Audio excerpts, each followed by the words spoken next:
Hello guys, Mike here from Mike's Computer Tips. How's everybody doing? This video I'm going to talk about external hard drives and what you should look for when purchasing an SSD. Here I have a Kingston 240 gigabyte. It's not the biggest hard drive, but it will do the job in a computer. If you want your computer to be a lot faster, this is what you need to do. You need to buy one of these and install it in your computer, and it will become a lot faster. You can get anywhere from 240 gig to all the way up to 2 gig to even 4 gigs.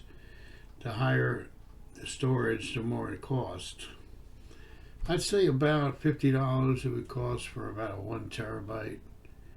And that's all you'd really need. A 500 gig hard drive would do you just fine, unless you plan on storing a lot of games and all kinds of stuff on it. Thank you for watching, and I will see you in the next video. Make sure you subscribe, like, share, and look out for my next video. Thank you.